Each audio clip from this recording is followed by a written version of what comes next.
Assalamualaikum warahmatullahi wabarakatuh. Hari ini kita lanjutkan materi selanjutnya, yaitu topik yang kalau sebelumnya saya ngebahas tentang beberapa jurnal yang sudah saya jadikan sebuah presentation. Nah, hari ini saya akan mencoba untuk membahas tentang apa yang sudah saya lakukan ketika saya S1, S2, maupun ketika saya sudah bekerja di Institut Teknologi Sumatera.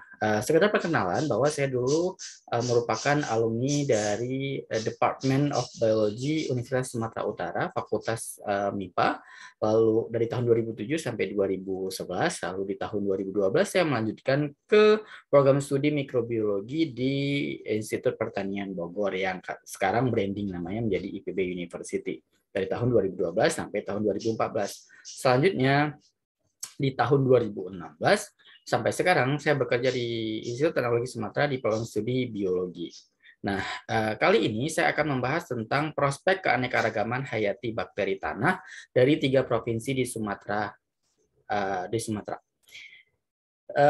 Baik, dari 3 provinsi Sumatera itu akan saya bagi menjadi 3 bagian dalam video ini, yaitu pertama bakteri kitnolitik dan antifungi dari tanah bangka, yang merupakan kajian penelitian ketika saya skripsi dulu, ketika saya S1. Lalu yang kedua adalah bakteri penghasil enzim kitinase dari tanah hutan harapan Jambi, merupakan syarat penelitian yang saya jadikan sebagai tesis ketika saya S2. Lalu bakteri PGBA dari tanah masam Itera Lampung yang merupakan salah satu bentuk aktivitas penelitian yang saya lakukan ketika saya bekerja di Institut Teknologi Sumatera. Di sini bisa kita lihat bahwa saya lebih fokus terhadap penelitian yang berhubungan dengan mikrobiologi pertanian yang lebih cenderung ketika S1 dan S2 merupakan kajian bakteri tanah yang berhubungan dengan biocontrol. Sedangkan ketika saya bekerja, memang bakteri tanah, tapi lebih cenderung ke plant growth promoting rhizobacteria yang lebih paket lengkap dalam bidang mikrobiologi pertanian. Seperti itu. Jadi kita masuk ke slide yang pertama.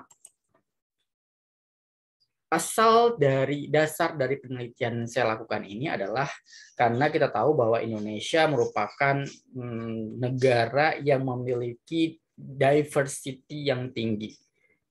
Saya tidak mengatakan bahwa Indonesia itu biodiversitasnya sampai sekarang masih bagus, tetapi secara turun-temurun dan secara gaung yang kita dengar bahwa Indonesia itu memiliki biodiversitas yang sangat tinggi.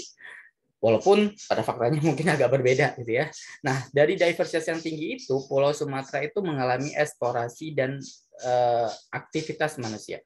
Jadi eksplorasinya bisa dengan berbagai jenis ya. Sehingga ketika diversitas tinggi itu mengundang para manusia, aktivitas manusia untuk melakukan eksplorasi yang ujung-ujungnya nanti pasti akan ada efek terhadap diversitas tersebut.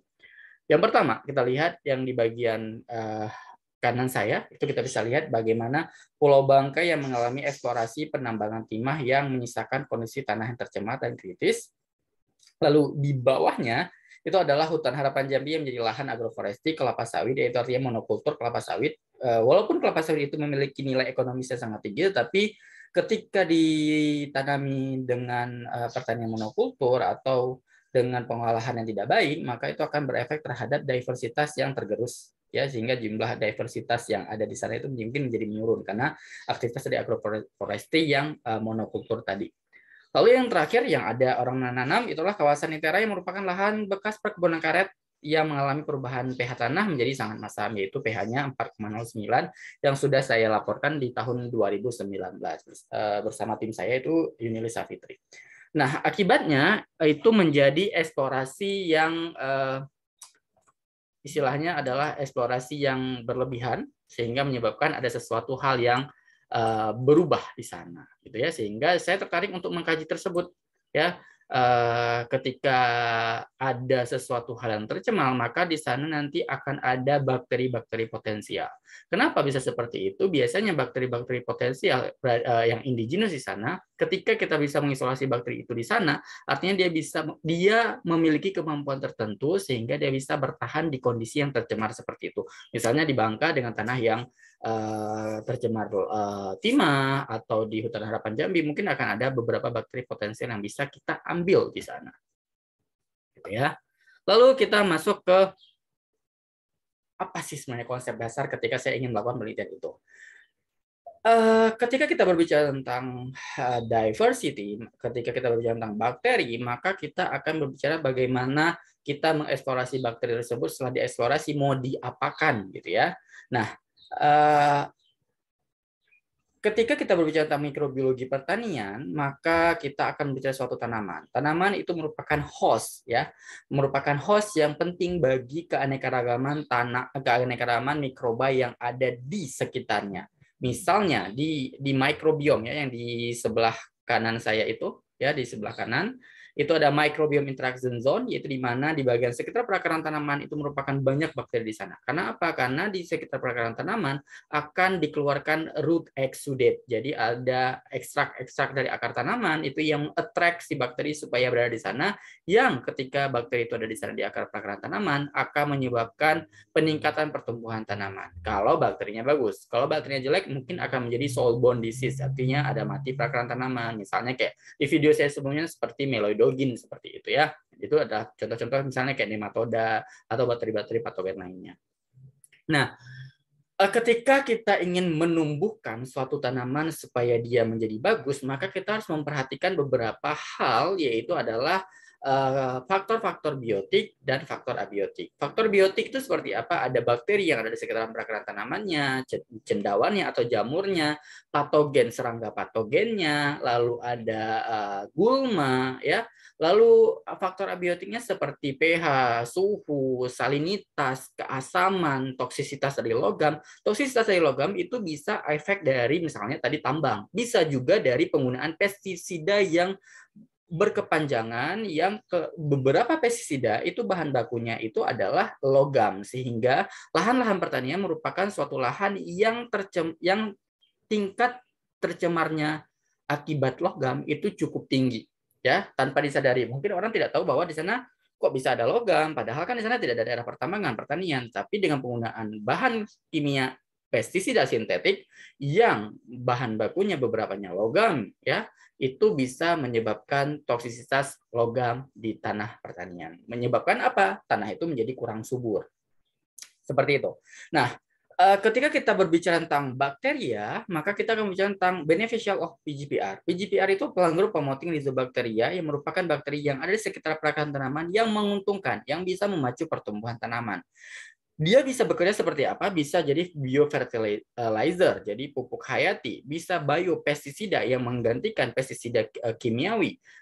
Dengan cara dia bisa membuat tanaman itu bisa toleransi terhadap stres sehingga dia tidak layu atau tidak mati. Bisa meningkatkan pertumbuhan, growth promotor, bisa meningkatkan panen, produksi, bisa sebagai biokontrol, mencegah penyakit tanaman, bisa juga sebagai immobilizer nutrien, karena ada beberapa immobilizer nutrien ini artinya dia mengikat, bisa menstabilkan nutrisi di sekitar perakaran tanaman, karena beberapa nutrisi itu ketika jumlahnya banyak tidak bisa diserap langsung oleh tanaman, bahkan akan hilang ketika ada hujan, itu akan mengalir kemana-mana sehingga tidak terimobil, tidak terperangkap di sekitar perakaran tanaman. Lalu apa keuntungannya? Juga eco-friendly. Dia juga bisa, dia karena dia bukan bahan bakunya kimia, maka dia sangat ramah lingkungan, gitu ya. Nah, ketika kita sudah memiliki isolate-nya seperti itu PGPR, lalu kita sudah memperhatikan tuh komponen biotik dan abiotiknya, maka di laboratorium itu bisa kita modifikasi, ya, bisa kita aplikasikan secara langsung dengan bakterinya atau bisa kita engineer-kan, kita bisa otak-atik ya. Nanti orang kerja dari molecular biology. Jadi teknik-teknik molecular biologi seperti analisis genomics, analisis proteomics, enzimologi, metode untuk modifikasi gen, atau bisa juga dengan memformulasikan produk-produk itu menjadi sebuah nanoteknologi, atau metode-metode untuk mengkelat logam.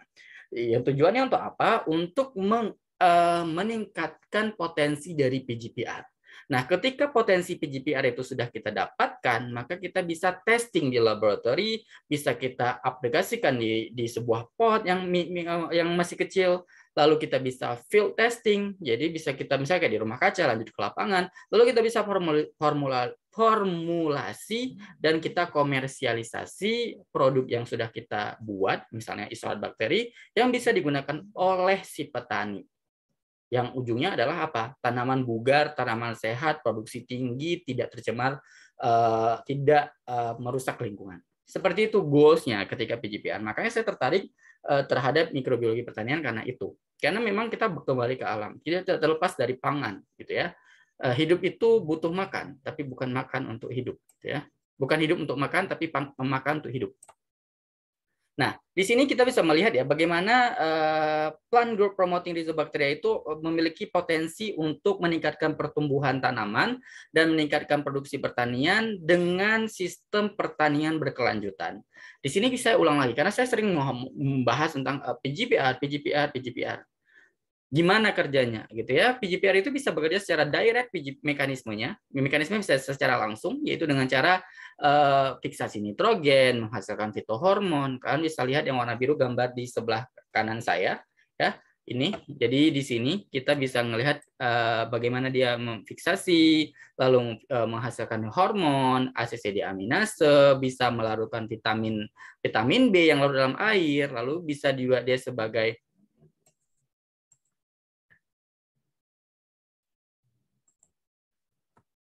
Oke, kita lanjut ya. Jadi tadi kan sudah dikatakan bahwa PGPR itu bisa secara langsung, yaitu dengan cara memfiksasi nitrogen, bisa menghasilkan fitohormon, ACC deaminase, melarutkan vitamin B yang larut dalam air, lalu melarutkan fosfat, lalu melarutkan kalium, lalu juga bisa memproduksi siderofor. Itu bisa efeknya langsung ke tanaman, ya. Jadi ketika tanaman itu bisa memfiksasi nitrogen misalnya, karena tanaman itu sebenarnya tidak kan di udara itu banyak nitrogen, tapi tanaman itu tidak bisa langsung memfiksasi nitrogen. Jadi harus ada bakteri di sana di sekitar perakaran tanaman yang berfungsi untuk mengikat nitrogen dari udara bebas bisa masuk ke tanaman, gitu ya. Lalu ketika fiksasi nitrogennya bagus, lalu bisa tanaman itu bisa langsung melakukan fotosintesis dengan baik. Nah, gimana caranya mekanisme PGPR secara indirect, gitu ya, secara tidak langsung, yaitu dengan cara meningkatkan induce systemic respon tanaman terhadap beberapa penyakit-penyakit tanaman, gitu ya. Dengan cara apa? Bisa menghasilkan siderofor, yaitu siderofor ini adalah kemampuan untuk mengkelat Fe. Ya, jadi jamur-jamur patogen itu suka dengan besi. Nah, kerjaan si bakteri ini adalah mengikat besi supaya si jamur itu nggak kebagian besi tadi, sehingga jamur itu kelaparan. Lalu ada cara kompetisi, jadi bakteri itu bisa mengkompetisi, bisa menyerang patogen tanaman. Lalu secara antibiotik bisa menghasilkan antibiotik membunuh bakteri-bakteri patogen tanaman. Bisa dengan HCN, lalu bisa menghasilkan enzim-enzim litik seperti kitinase, glukanase, dan yang lainnya. Lalu bisa juga menghasilkan toksin yang tujuannya adalah untuk membunuh patogen. Nah, itu tidak langsung diterima oleh tanaman, tetapi ketika patogen itu hilang di sekitar perakaran tanaman atau di tubuh tanaman tersebut, maka tanaman itu akan tumbuh dengan bugar, dengan sehat, dengan baik, dan produktivitasnya tetap meningkat. Ketika tanaman itu sakit, maka produksi akan menurun. Itu mekanismenya seperti itu. Ya. Lalu ini digambar di samping bagaimana mekanismenya. Dia bisa menghasilkan hormon-hormon tertentu gitu ya. Jadi yang di atas saya itu bagaimana mekanisme secara lebih detail yang bisa kalian baca di Kumar and Pharma tahun 2014. Kalau yang di sebelah kanan saya itu bisa kalian baca di Nazir et al tahun 2019. Nanti saya akan lampirkan reference di bagian akhir ya. Lalu kita lanjut ke slide selanjutnya. Ini masih bagaimana mekanisme dari PGPR. Kalian bisa lihat di sini bagaimana mekanisme biofertilisasinya, bagaimana phytostimulation-nya, lalu bagaimana bisa tanaman itu diinduksi sistem respons tanaman terhadap patogen-patogen tanaman. Itu berbagai macam itu bisa dilakukan oleh bakteri. Makanya saya tertarik dengan PGPR karena itu. Karena kemampuan si bakteri ini yang spektakuler. Ya. Walaupun orang tidak tertarik dengan pertanian karena pertanian itu tidak seksi untuk dibahas, tapi saya mencintai itu. Ya. Nah, di sini kita mulai dari topik penelitian yang saya kerjakan. Saya mengerjakan bakteri kitinase dari S1 dan S2 saya. Kitinase itu adalah bakteri kitinase disebut dengan bakteri kitinolitik. Bakteri kitinolitik itu adalah penghasil enzim kitinase. Kitinase itu merupakan suatu enzim yang mampu mendegradasi di bagian ujung atas sana. Yang bagian atas itu adalah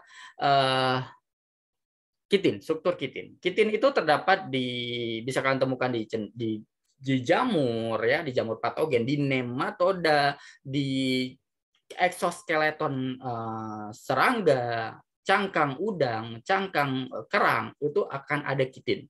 Ya, kitin itu bisa didegradasi dengan kitinase, ya, bisa didegradasi oleh kitinase yang nantinya akan berubah dari kitin, struktur kitin bisa menjadi N-asetilglukosamin. Kalian bisa mungkin pernah mendengar N-asetilglukosamin yang ada di persendian gitu ya. Itu hasil pecahannya. Jadi kitin itu dari struktur dari dinding, misalnya dari udang gitu ya, dan nanti turunannya ada kitin dan kitosan. Nah, kitin itu didegradasi oleh kitinase menjadi N-asetilglukosamin. Monomernya itu adalah N-asetilglukosamin. Siapa yang bisa menghasilkan kitinase? Itu adalah bakteri, actinomyces, fungi, insekta, dan tanaman menghasilkan kitinase. Ya, kenapa harus ada kitinase gitu ya? Karena kitinase itu adalah bisa mendegradasi kitin. Kitin yang ada di cendawan patogen tanaman atau nematoda patogen atau serangga patogen. Ketika serangga patogen, cendawan patogen, dan nematoda patogen itu hinggap di tanaman, maka akan muncul kerusakan seperti di atas, ya, yang gambar-gambar kelapa sawitnya, lalu cabai, ya. Nah, jamur-jamur itu yang ada di petri warna hitam, warna putih, warna pink yang di sebelah saya ini, itu penyusunnya adalah kitin.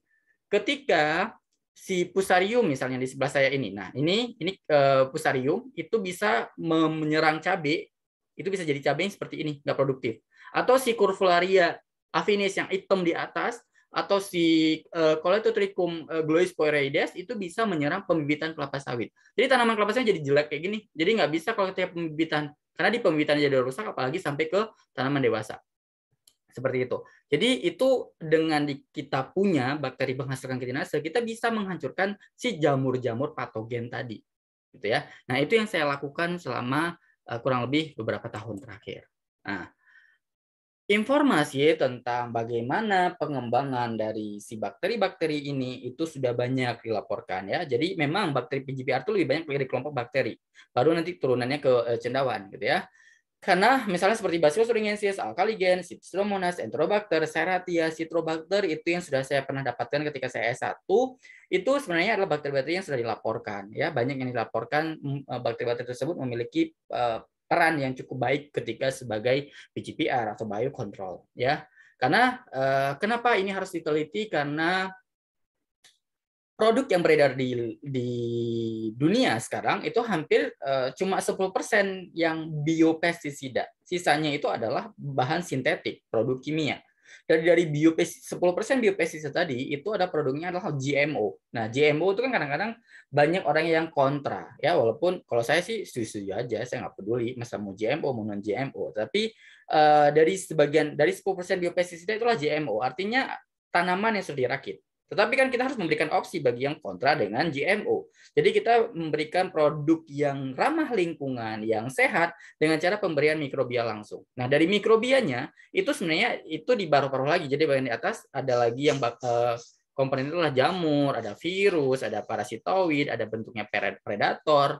Tapi memang didominasi oleh bakteri. Nah, dari dominasi bakteri itu hampir semua yang dilaporkan, banyak yang dilaporkan itu golongan dari Bacillus, khususnya Bacillus thuringiensis atau Agrobacterium, Bacillus subtilis atau Pseudomonas. Jadi memang dominansi dari genus-genus yang di atas tadi yang saya sebutkan itu memang sangat berperan besar dalam perkembangan produk-produk biopestisida atau biofertilizer saat ini. Seperti itu. Lalu topik riset yang saya lakukan yang tadi saya sudah sebutkan, yang pertama ada isolasi bakteri penghasil kitinase dan antifungal asal tanah bangka untuk menghambat pertumbuhan jamur patogen Fusarium oxysporum dan penyakit layu Fusarium pada kecambah cabai. Lalu yang kedua adalah karakterisasi enzim kitinase bakteri asal tanah Jambi dan kemampuannya menghambat leaf blight fungi pada tanaman kelapa sawit. Serta yang ketiga adalah isolasi dan kemampuan bakteri tanah masam kawasan ITERA sebagai plant growth promoting bakteria. Jadi kita mulai satu-satu dulu ya. Jadi kita mulai yang pertama. Secara saya disimpulkan dari 3 tempat yang saya pernah isolasi, Tanah Bangka itu Tanah Bangka, Tanah Jambi, dan Tanah ITERA itu saya bisa mengoleksi beberapa isolat bakteri.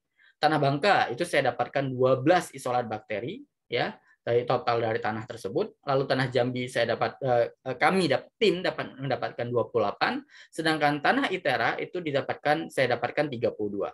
Nah, untuk potensial dari 12 isolat dari Tanah Bangka, itu saya dapatkan 8 yang isolat potensial, sedangkan yang Tanah Jambi setelah diisolasi oleh tim seperti Agustinus Haryanto, Landiah Purnamasari itu didapatkan 28, lalu ketika saya cek itu adalah yang saya gunakan adalah 2 dari tanah Jambi.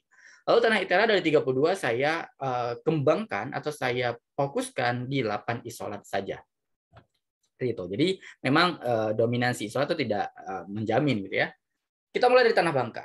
Tanah Bangka dengan apa istilahnya ya, dengan kontaminasi timah tapi meninggalkan sesuatu yang indah ya gitu ya, kaulin, danau-danau kaulinnya itu saya bisa mendapatkan 5 bakteri kitinolitik dengan genus Bacillus alkaligens, Enterobacter, Citrobacter, dan 4 genus ya. Jadi ada Bacillus, ada 2 spesies. Lalu ada 3 bakteri antifungal yaitu Pseudomonas, Alkaligen, dan Serratia. Yang total bakteri tersebut mampu menghambat Fusarium oxysporum yang merupakan jamur patogen penyebab penyakit layu fusarium pada tanaman cabai. Jadi pada rebah kecambah 30 hari pertama itu bisa dihambat dengan bakteri-bakteri yang saya dapatkan dari Tanah Bangka. Yang pertama saya lakukan ketika saya ingin mengkonfirmasi, saya pindahkan kepala saya dulu ini. Pindahkan kemana ya? Bagusnya di sini. Oke. Ya. Jadi uji antagonis. Jadi yang dilakukan ketika mengkonfirmasi apakah bakteri kita ini memiliki kemampuan yang bagus terhadap jamur patogen, maka kita harus uji antagonisme. Jadi bakteri yang kita dapatkan, kita uji dengan jamur patogen yang mau kita targetkan. Metodenya dual culture. Ya. Di sini ada uji antagonisme terhadap Fusarium oxysporum. Ini yang di atas yang merah pink. Ya. Mana sih? Ah, merah. Mana sih? Gimana sih? Ini ya. Yang atas itu merah, yang bawah itu putih. Yang atas itu memang mediumnya kitinase, medium MGMK di medium kitin. Kalau yang di bawahnya itu adalah medium yang menggunakan PDA. Ya, jadi di sana bahwa memang isolat bakteri ini mampu menghambat jamur patogen. Jadi dia nggak bisa bergerak jamur patogennya ke samping-samping karena di samping-samping itu ada bakterinya. Lalu emang efeknya adalah apa? Efeknya itu bisa menghambat pertumbuhan dari jamur patogen Fusarium oxysporum. Kita bisa lihat tabel di atas tabel ini, ya gambar-gambar grafik-grafik ini. Itu memang lebih bagus ketika menggunakan isolat bakteri ya dibandingkan dengan kontrol. Ya, jadi di sini kita bisa lihat bahwa ada bakteri BK13, BK14, BK15, 16, 17, dan KM01, KM02, dan KM03 itu memiliki kemampuan menghambat jamur patogen. Dan juga dia bisa menghambat yang di bagian putih-putih ini, dia bisa menghambat cendawan yeast Candida albicans. Candida albicans itu merupakan salah satu yeast atau kelompok cendawan fungi, tapi dia golongan yeast khamir yang menjadi identity ketika bakteri kita bisa menghambat Candida albicans, berarti ada kemungkinan bakteri kita menghasilkan enzim glukanase karena penyusun dari Candida albicans itu banyak glukanase. Jadi mungkin ada sinkronisasi ya ketika keduanya dia bisa menghambat jamur yang komposisi kitinnya lebih banyak dan glukannya juga lebih banyak. Jadi kemungkinan ada potensi bakteri tersebut menghasilkan enzim kitinase dan glukanase. Seperti itu. Nah, setelah kita uji cendawan patogennya, tadi ada bagian penghambat yang melengkung-melengkung, ya, yang melengkung-melengkung seperti itu nanti kita potong. Kita lihat di bawah mikroskop bagaimana abnormalitas hifanya, ya. Bagaimana hifa bentukan hifanya, apakah hifanya membengkak, hifanya bengkok, kerdil, lisis, atau melilit satu sama lain, lalu hifanya keriting, hifanya bercabang, ya. Jadi bisa dibandingkan ya dengan yang normalnya. Jadi kalau yang normal itu bisa kalian lihat adalah di bagian I. I itu adalah hifa normal dari Ganoderma boninense, sedangkan yang J itu adalah hifa normal Fusarium oxysporum. Lalu bisa kita lihat bagaimana hifa menggulung yang K, hifa melilit yang L, gitu ya. Jadi banyak mekanisme ketika dikasih bakteri ke jamur, maka nanti akan ada aktivitas seperti ini, menggulung, melilit, karena itu salah satu respon dari si cendawannya, karena bakteri itu bisa menghasilkan enzim atau antibiosis lainnya. Ya kan, bisa kalian lihat di bagian yang E misalnya, dia melilit sendiri, F juga melilit, lalu nanti G, nanti dia lisis, nanti ada yang bercabang, ada yang pecah selnya. Misalnya kalau yang pecah itu adalah yang di bagian D, misalnya lisis gitu ya. Jadi itu akan terjadi ketika ada interaksi antara bakteri kita yang potensial dengan cendawan-cendawan patogen. Lalu kita cek.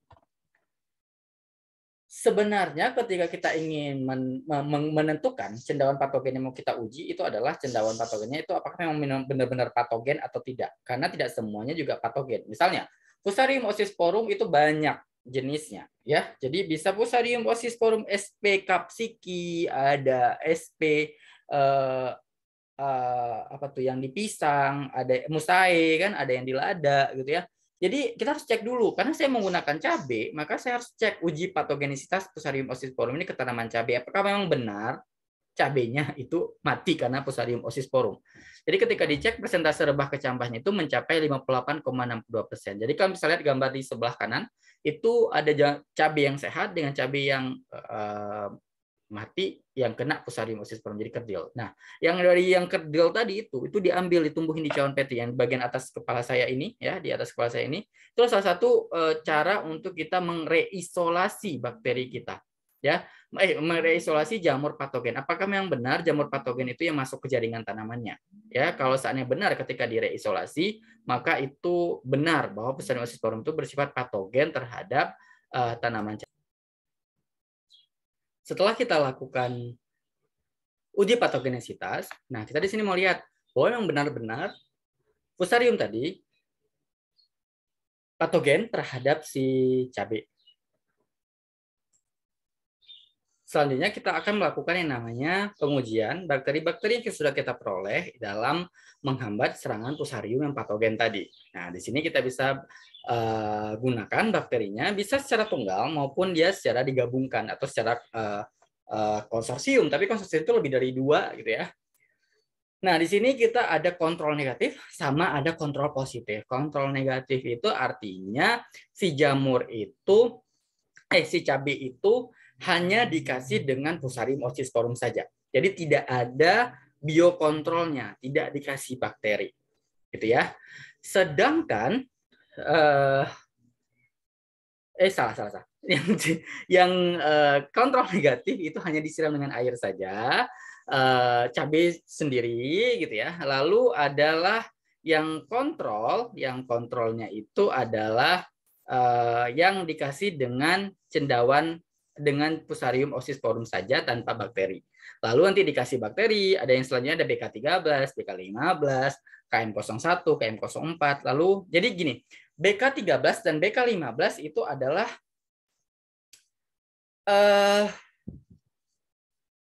dari total bakteri kitinolitik yang judulnya BK ya, yang kodenya BK, itu dia bakteri kitinolitik yang paling potensial itu ada BK13 dan BK15. Lalu ke yang kodenya KM itu adalah bakteri anti jamur yang dari sekian banyak yang anti jamur diambil 2 yang paling potensial. Paling potensial diambil dari mana? Dari uji yang cawan PT tadi yang bulat-bulat tadi ya. Jadi ada KM01 dan ada KM04. Lalu digabung lagi ada BK13 tambah KM04, KM01, BK13 tambah KM04, lalu BK15, begitu juga selanjutnya, gitu ya. Lalu kita bisa lihat di sini bahwa persentase pengurangannya itu cukup tinggi ya ketika dikasih bakteri. Jika kalian bisa lihat bahwa ketika hanya dikasih dengan jamur Fusarium oxysporum saja dan cuma disiram air tanpa dikasih bakteri, itu jumlah yang mati itu sekitar 58,6%. Serangannya 58,6%. Sedangkan ketika dikasih dengan BK13 itu ya, jadi cuma 23%. BK15 cuma 20% yang mati ya. KM01 36,7, 36,4, KM04 juga 31%. Artinya kisarannya bagus-bagus gitu ya ketika dikasih bakteri, ada perubahan. Artinya apa? Pengurangan rebah kecambahnya itu juga bagus. Artinya ketika dikasih dengan BK13 maka pengurangan serangannya itu bisa mencapai 60%. Bahkan dengan gabungan antara bakteri kitinolitik dengan bakteri anti jamur BK15 dan BK13 dan KM04 itu bisa mengurangi persentase serangan rebah kecambah mencapai 82,9%. Sehingga itu sangat menjanjikan efektivitas atau uji efikasinya terhadap serangan Fusarium oxysporum yang kemungkinan kita bisa apa? Bisa mengurangi penggunaan pupuk kimia. Ya, sehingga dengan di umur ini kan sistemnya itu kan coating, direndam. Jadi benih sebelum ditanam itu direndam dulu pakai bakteri-bakteri ini. Ternyata bisa mengurangi serangan Fusarium oxysporum. Seperti itu. Ya, lalu kita Lihat lagi bagaimana efek perendaman isolat bakteri itu terhadap tinggi tanaman dan berat kering kecambah cabai. Jadi selain dia bisa menghambat pertumbuhan Fusarium oxysporum, kita juga bisa melihat ini. Kalian bisa lihat di sini. Tinggi tanamannya juga lebih bagus ya. Ini kan cuma dikasih air doang. Ya bagus-bagus aja. Artinya apa? Artinya dia tanaman cabai cuma dikasih air, nggak dikasih jamur patogen. Ya hidupnya normal saja. Jadi tingginya juga bagus gitu ya. Lalu berat keringnya juga bagus. Tetapi ketika ada dikasih jamur patogen Fusarium oxysporum, tingginya cuma sekitaran 6 cm. Ya. Lalu ininya berat keringnya cuma 2,42 mg. Ketika dikasih BK13 dan beberapa bakteri, bahkan bakteri BK13 dan KM04 itu hampir mirip dengan dikasih air. Ya. Artinya apa di sini? Ketika bakteri tanaman cabai itu dikasih air saja, maka dia akan tumbuh dengan baik tanpa ada serangan. Nah, prinsipnya Fusarium itu adalah memblocking bagian akar, ya bagian xilem untuk menyerap unsur hara dan air sehingga tanaman itu tumbuh kerdil dan mati. Nah, ketika dikasih bakteri, maka bakteri itu akan menyerang si Fusarium oxysporum. Jadi ketika dia ada tanaman cabai tuh, misalnya tanaman cabai mana? Contohnya. Misalnya ada tanaman cabai ya, sendok lagi. Cabai itu pertama ketika dikasih itu perlakuannya itu Fusarium. Nah, Fusarium itu akan menyerang bagian perakaran. Otomatis air itu akan masukkan susah tuh tingginya. Nah, baru kan dikasih ada bakteri di sana di sekitar perakaran tanamannya. Bakterinya itu akan menghancurkan, menghambat pertumbuhan Fusarium sehingga terbuka. Akhirnya baru bisa masuk unsur hara dan air sehingga baru tumbuh tanaman jadi bagus, lalu berat keringnya jadi bagus. Makanya kalau dikatakan lebih bagus di air, memang iya karena air itu cuma nggak ada Fusariumnya. Sedangkan ini dia sudah bergelut dengan Fusarium, sudah baru ada bakteri, baru bisa bakteri itu menyelamatkan si tanaman ini. Dan efeknya sangat bagus, jadi bisa tingginya 7,57 cm dan berat keringnya itu mencapai 3,61 mg. Bahkan BK13 tambah KM01 tingginya sih nggak bagus-bagus amat. Misalnya lebih tinggi si ini ya, yang sebelahnya. Tetapi berat keringnya itu bisa mencapai 4,18 mg. Begitu bagusnya si efek dari bakteri-bakteri ini. Lalu kita masuk ke pembahasannya. Kenapa bisa seperti itu gitu ya? Menurut Halimi et al. Tahun 2010 bahwa sifat mikroorganisme antagonis adalah pertumbuhan yang lebih cepat dibandingkan dengan patogen. Itulah efeknya gampangnya kita menggunakan bakteri ketika ingin melawan jamur patogen. Jamur patogen itu butuh 48 jam, sedangkan bakteri di umur 18 jam jadi sudah sangat banyak. Dan untuk menghasilkan senyawa antibiotik yang dapat menghambat pertumbuhan patogen. Misalnya bakteri kitinolitik gitu ya. Dia bisa menghasilkan enzim kitinase di umur 30 jam, sedangkan jamur baru mulai berkembang, lalu bisa dia langsung menghambat pertumbuhan patogen itu. Lalu berdasarkan pada aktivitas hidrolitik, jadi tidak hanya kitinase saja yang bekerja di sana, bisa juga dari beta 1,3 glukanase dan hubungannya dengan infeksi patogen. Artinya apa? Beta 1,3 glukanase dinyatakan sebagai komponen penting dalam mekanisme pertahanan melawan patogen. Pada tumbuhan, enzim kitinase ini digunakan sebagai pertahanan melawan serangan organisme patogen yang mengandung kitin. Jadi memang sepertinya ada turunan antara beta 1,3 glukanase dan kitinase. Antara isolat bakteri antagonis dapat bersinergi sehingga diduga lebih banyak menghasilkan senyawa aktif berupa antibiotik yang cukup tinggi yang dapat menekan jamur patogen. Kalian bisa lihat tadi juga bahwa ketika dikasih bakterinya tunggal saja, itu dia tidak jauh lebih baik dibandingkan ketika digabung menjadi dua. Maka dikatakan di sini bahwa antar isolat bakteri antagonis, artinya bakteri yang mau kita gunakan bersinergis sehingga lebih banyak dia ngasilin senyawa. Tadi kan digabung tuh antara satu bakteri kitinolitik, satu lagi bakteri antifungal non kitinolitik. Sehingga ketika mereka bersatu, satu ngasilin antifungal, satu ngasilin enzim, kerjanya barengan. Habis itu si Fusarium. Seperti itu. Ya. Nah, jadi saya isolasi tuh bakteri itu ya, tapi di tahun 2010 tuh saya isolasi. Nah, itu udah digunakan tuh sama orang-orang. Jadi saya ceritakan sedikit kisah hidup saya. Jadi saya mengisolasi tahun 2010 dan saya sudah dapatkan bakterinya, tapi malah bakterinya itu dipakai orang duluan. Jadi ketika saya dapat bakteri bahwa ini potensial tuh, saya belum selesai tuh skripsi saya. Itu udah digunakan namanya S2. Itu Rizky Hadiwibowo, udah diterbitin tuh jurnalnya. Dia ngujinya ke Ganoderma boninians di pembibitan kelapa sawit. Lalu oleh Kak Sri Wahyuni itu menggunakannya untuk tanaman tanaman coklat untuk mengontrol antraknosa yang disebabkan oleh Clototrichum gloesporioides. Lalu ada juga anak S1 yang senior saya gitu ya, menggunakan bakteri itu untuk menghambat jamur-jamur patogen yang ada di tanaman-tanaman perekonomian Sumatera Utara. Nah, baru setelah itu teman yang barengan sama saya penelitiannya itu mengerjakan tentang pelapisan. Jadi kalau saya tadi cuma direndam, nah dia itu mengerjakan pelapisan bakteri kitinolitik itu terhadap pada biji cabai terhadap Fusarium sporum. Nah itu udah terbit semua tuh jurnalnya. Ya, lalu pas di bawah saya baru ada yang ngerjain lagi penghambatannya terhadap Sclerotium rhopsi oleh Novi Malinda, lalu Andini Hanif terhadap Curvularia pada tanaman mentimun, lalu Arifda Ayu pada tanaman kacang tanah, lalu bahkan Deswidia Hutahuruk sudah melihat bagaimana viabilitasnya juga ya pada media pembawa tanah gambut dan kompos. Nah, ini semuanya sudah dikerjakan, sudah dipublikasikan dengan berbagai jenis tanaman, sehingga ketika saya berhasil mengisolasi itu suatu kebanggaan bahwa bakteri yang saya isolasi memang potensial dan sudah digunakan ke berbagai jenis tanaman. Seperti itu. Kita lihat selanjutnya. Untuk selanjutnya kita akan bahas di video selanjutnya. Oke, sampai di sini saja apa yang sudah saya sampaikan terkait dengan bakteri kitinolitik dan antifungal yang berasal dari tanah bangka yang mampu menghambat pertumbuhan jamur patogen. Sekian, terima kasih. Assalamualaikum warahmatullahi wabarakatuh.